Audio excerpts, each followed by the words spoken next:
Hi, everyone. Welcome back to day 4, where we answer 5 questions in 5 days. And today, for the fourth question, we have, how do I make my presentations a lot more engaging? We get this question quite a bit because a lot of people come in thinking that their presentations are too technical, too boring, and they're worried about putting their audience to sleep. So, whether you're in a conference room or whether you're in a virtual stage, a lot of the principles that makes a presentation engaging kind of are the same. So there are two buckets that we talk about. There's the design, which is the way you create the content. And then there's the delivery, how you deliver your presentation. So let's look at the first segment, right? The design part, when you're trying to make it more interesting. Tip number 1 is storytelling. Add your stories and anecdotes or even examples to your presentation. People tend to connect with stories in a way that they don't when it comes to facts and figures. And when you tell a story, you're creating these images and pictures in the mind of the audience, which make it so much more interesting and engaging. Try it. It really does work.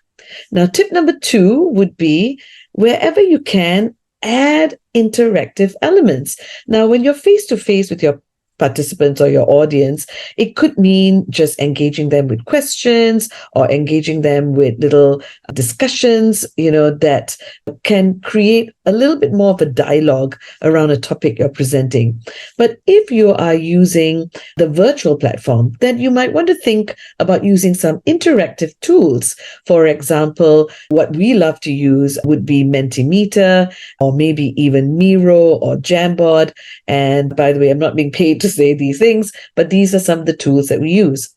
And tip number 3 in terms of design would be your PowerPoint slides. Now, PowerPoint slides in virtual context is a little bit different from when you're in face-to-face. So when you're face-to-face, it's about making sure it's there to add to your presentation. But at the end of the day, you are still the main presenter.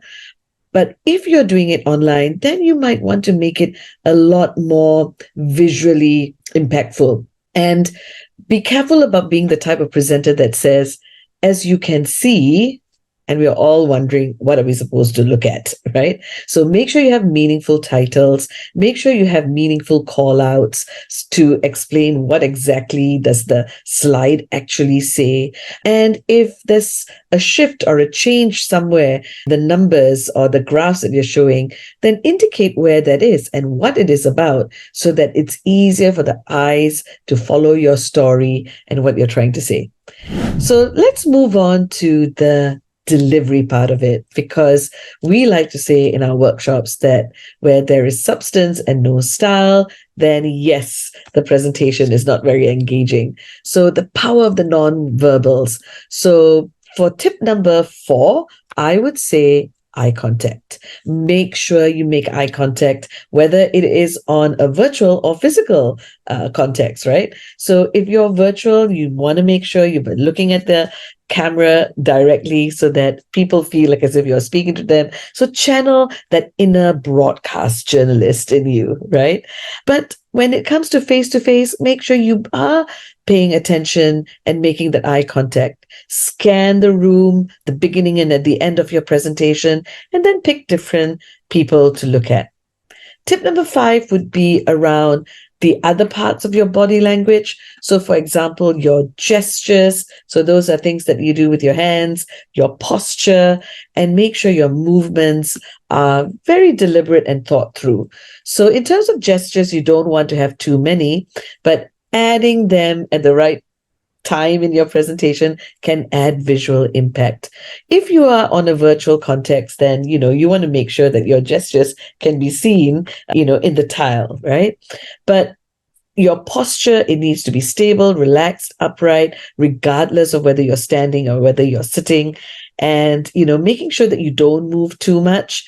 Certainly, in face-to-face presentations, you don't want to be pacing up and down too much. It feels like as if there's a lot of energy, but it can be distracting. So be careful about that. I guess the last thing I would talk about, I know some of you are thinking voice, but I'm going to keep voice for one of the other videos. So what about your facial expressions? I think those are important as well in terms of creating that engagement. You want to make sure that, you are smiling when appropriate, but more importantly, show enthusiasm. I always say that, you should always be mindful of what you're thinking and you're feeling because it shows up in your body language. So there you have it. Some secrets to keeping your audience engaged. There are 3 tips in terms of designing the content. There are 3 tips in context of delivering with your body language and with some style. So stay confident, stay engaging, and keep inspiring your audience out there. Until the next time.